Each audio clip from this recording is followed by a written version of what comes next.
Sziasztok! Március 23-a van, ahogy látjátok, már be van izítva a gép. Terveztem, hogy megyek egy jó kis kört, most 156 km-en áll az óra. Gyertek velem!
Sziasztok!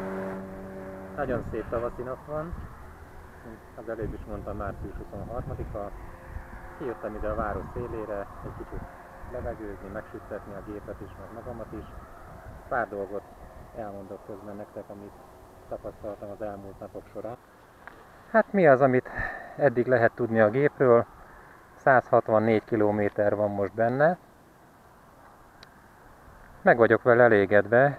Igaz, nem egy Speedy Rider, tehát 40-50-es tempóval gyönyörűen lehet vele menni, városban nekem ez elég. Aki gyorsabb motorra vágyik, az, mint mondtam már, vegyen nagy motort. Ez nem arra való. Ez igazából ilyen kis kertbe kiruccanós, természetbe kijáró, és maga a motorozás élményét szerető embereknek való.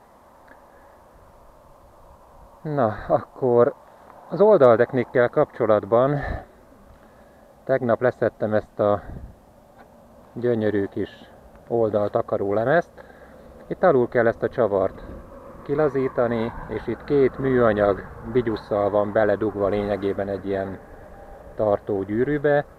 Elég nehezen jött le, nem is igazán tudtam először, hogy mit csináljak vele, de aztán óvatosan próbálkoztam vele, és szépen lejött. Legnagyobb meglepetésemre ez nem fém, hanem műanyag. Tehát kívülről gyönyörűen le van festve, belül meg hát olyan, amilyen. A berugó tengely pedálja, amikor megkaptam a gépet, akkor valahogy szinte ilyen állásban volt, és így a lábamat nem is tudtam ide tenni erre a tartó pedál részre, hanem itt kilógattam szinte félig a tartó konzolon kívül. Hát ez elég kényelmetlen volt, úgyhogy levettem, és egy kicsit ilyen hátrafelé döntött helyzetben szereltem vissza, így most már teljesen kényelmesen elfér a lábam is, és be is tudom vele rúgni a gépet, tehát ez nem okoz semmi nemű problémát az indításnál sem. A korábbi videóban, legelsőben mondtam ugye, hogy a kezelési útmutatóban azt írják, hogy a hideg gépet mindenféleképpen javasolják a berugó tengelyet, tehát ezzel a pedállal indítani.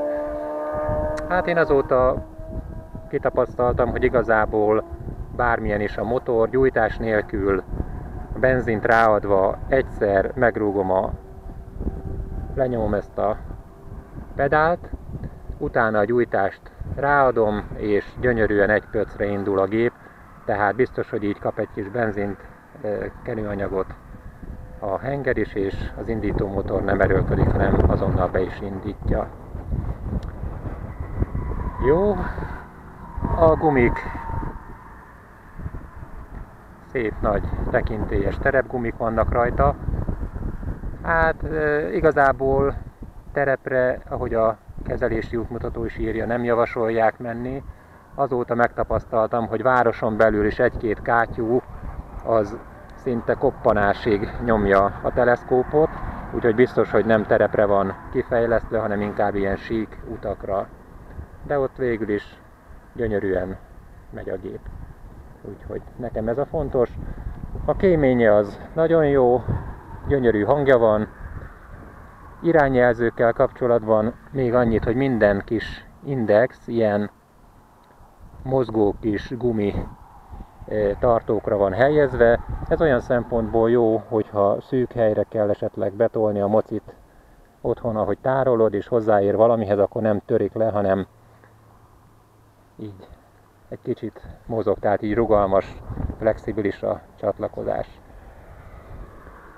Jó, valamelyik este mentem szürkületben, tehát sötétedés körüli időpontban a városban, és akkor már látszódik a visszajelző műszereknek is a fénye, tehát így nappal, mint ahogy elmondtam, irányjelzőt nem igazán kell a lámpát, itt a kis visszajelzőket nézni. Elől mondjuk az indexek az látható, tehát ott észreveszed, hogyha valami irányba indexel, de egyébként a csipogó visszajelző hang is figyelmeztet erre. Jó, szerintem elég is a beszédből. Most innen a Békéscsaba felőli irányból visszamegyünk a városba, és keresek romantikus kis csatornaparti utakat, ott foglak benneteket végigvezetni. Tartsatok velem, sziasztok!